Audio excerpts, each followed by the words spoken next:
he was just doing it because, tactically speaking, it would be better to fight a government shutdown, no matter how losing or horrible it was to the American people, than him fighting impeachment on day one of Congress. Like a tactical maneuver to just ruin the calendar for the new Congress when they were coming in. But either way, Trump unexpectedly shut down the government at the end of Congress and made it into a pressing and terrible problem for the next month or so. And while that was happening, Brian Kolfage had an idea, and we'll get to who he is in a bit, but this guy Kolfage had an idea. He said, why don't I make a GoFundMe fundraiser to raise private money to build Trump's wall? If Congress won't fund it, let's just get people to fund it directly. Okay? Now, it worked. It raised $20 million on GoFundMe in just a couple of weeks. But there were some problems. And the bigger problem was that you can't do that. Congress still has to appropriate money. If I donate $10 million to the government can't spend my $10 million the way I say. They have to spend it the way Congress says, regardless of me being a donor. So, anyhow, this fellow Kolfage has a very interesting track record. He's an Air Force veteran. He is a triple amputee. And after becoming a triple amputee and recovering from that, which is very rare, it's not a lot of living triple amputee war veterans. A lot of them expire on the battlefield and are living now at Arlington National Cemetery. But Mr. Kolfage survived. And he was actually President Obama's guest at a State of the Union address, I believe in 2012, like as an example of heroism in battle. I have heard from sources that the result of his injuries was a little bit less heroism and more hot dogging, but I haven't heard anything confirmed about that. And I haven't really reported extensively on who Brian Kolfage is in my reporting. It just doesn't matter if somebody is, a wounded Air Force veteran or has never served, or if they're American or not. If they're involved in a scam, I'm going to write about it. But Mr. Kolfage was the guy with the idea, and it blew up, but they couldn't do it. And so they were about to give the money back until Steve Bannon, the disgraced former White House senior advisor, former Trump campaign chairman, saw what was going on and decided that it would be the perfect vehicle for him to advance his America First agenda. After having spent the year 2018 traveling the globe to over a dozen countries, organizing fascist and far-right parties around being a global fascist right-wing alliance. How ironic for somebody that calls everybody globalists as a big insult or slur. And when Bannon met this fellow Kolfage, that's really the genesis of the trouble that they're in today. So that's fascinating. So they never knew each other before, and Bannon didn't get involved until there was already $25 million in the bank. That's correct. And of course, that's a great time to get involved, right? For Bannon, but how does that benefit Kolfage? Well, Kolfage was going to have to give all the money back. Gotcha. Right? And he had raised the money by saying in the GoFundMe that all proceeds would go to the wall.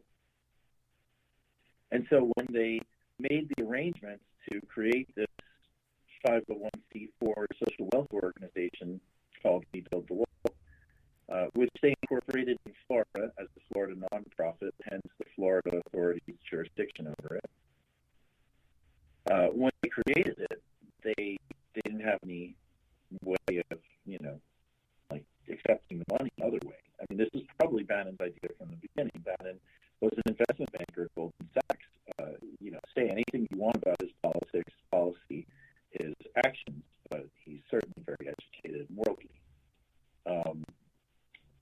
However, that was one of the issues that caught them making massive technical errors in their corporate formalities. What do you know about corporations? You ever have a corporation or have to navigate that? Oh, yeah. How corporations work? No, my whole life, yeah, since 19 years old.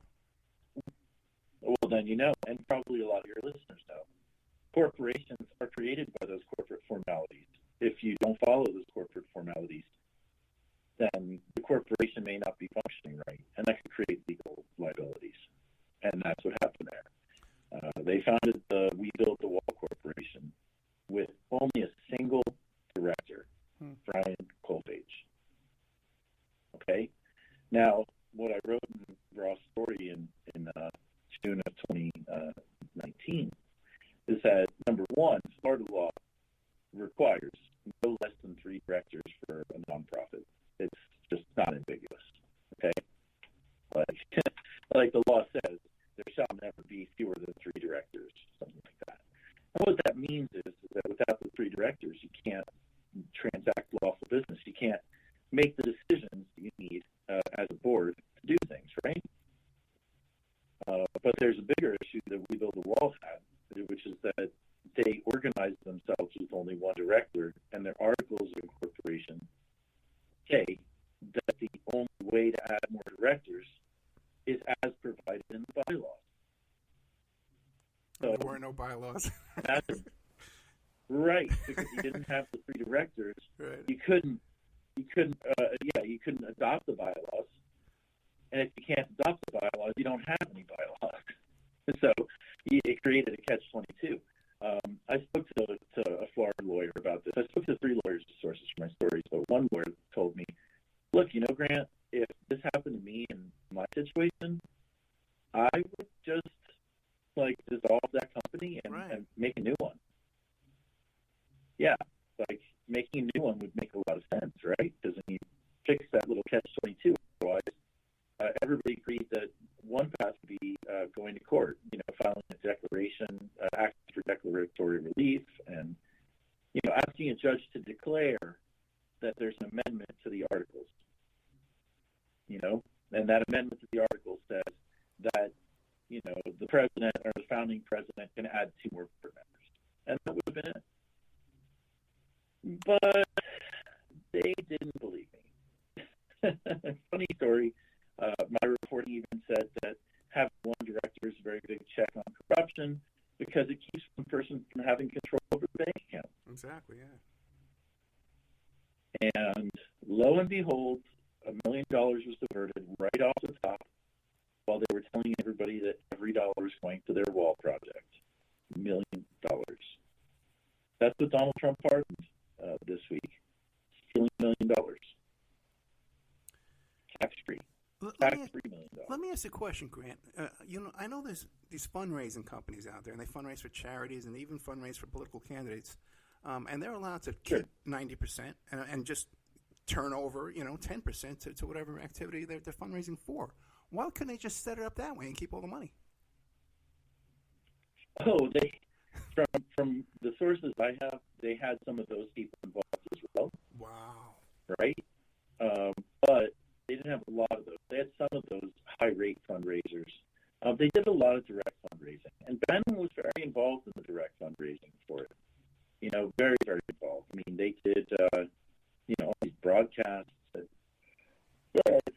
They really worked hard. I'll give them credit for that. They managed to get $14 million of opt-in out of the $20 million in original donation, which is not an easy feat. They had to contact all those folks to get them to opt in. And then they raised another $11 million over the course of the next 14, 15 months. So we're talking about a total of $35 million? A total of $25 million raised. $25 million, gotcha. And let me just tell you, the way that the 501c4 social welfare works, up to 50% of its activities can be electioneering. In other words, it's kind of a hybrid between a nonprofit and a PAC. It just can't be purely a political PAC. So Steve Bannon could have taken a $25 million dark money donation and not told anybody who it was until next fall, use that money to promote what he was doing to try and get Donald Trump elected. Now, I want you to think what Steve Bannon did less than a month, or maybe less than 2 months, 6 weeks after he was arrested and indicted on these federal fraud and money laundering conspiracy charges. He was one of the sources so-called Hunter Biden's laptop, which, I mean, let's be clear here. Hunter Biden probably didn't fly from Los Angeles to Delaware during a pandemic to drop his laptop off with a blind computer repair salesperson. I highly doubt that happened.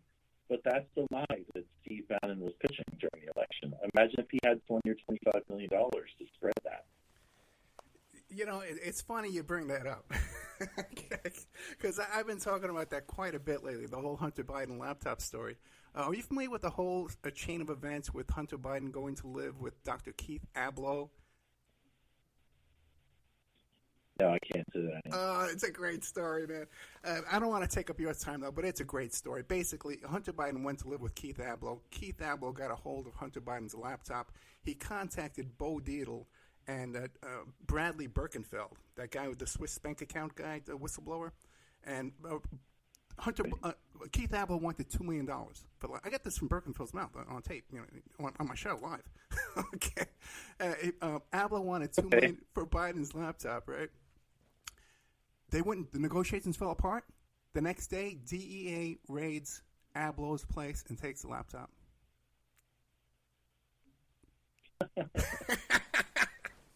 And you're right, man. What's his name? Bannon was up to his neck and all that. So was John Kirikawa. So was Giuliani. So was Kerrick. It's all out there.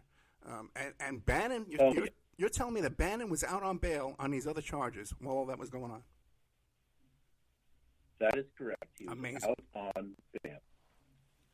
Isn't it? I mean, I think it's a big reason why that whole fraud scheme didn't work.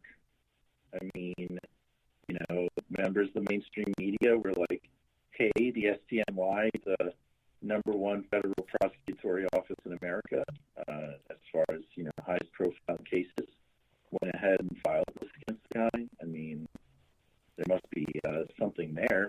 Federal prosecutors have only about a 98% conviction rate. Yeah. You know, it's not like a municipal prosecutor saying that he stood on the sidewalk here. This is really serious stuff. And I'll tell you this.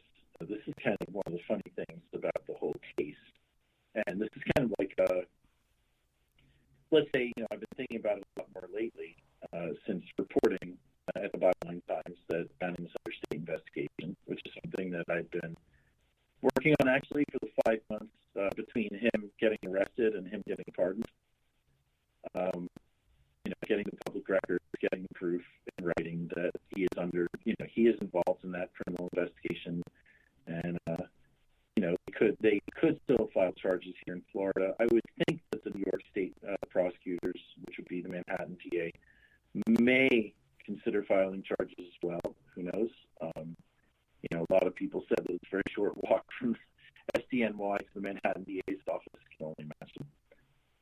But Grant, let me ask you this. Now, Trump bails out Bannon, right, and he gives him a pardon. Mm-hmm. What about Kolfage and the other co-conspirators? Are they walking free now, too?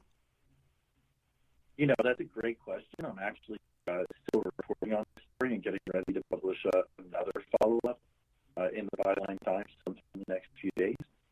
And I spoke with a former SDNY prosecutor, very well-known former SDNY prosecutor. And they said that there's some trial practice that could be involved. You know, there's some things that they'll try to do at the trial related to Bannon's pardon, like his co-defendants.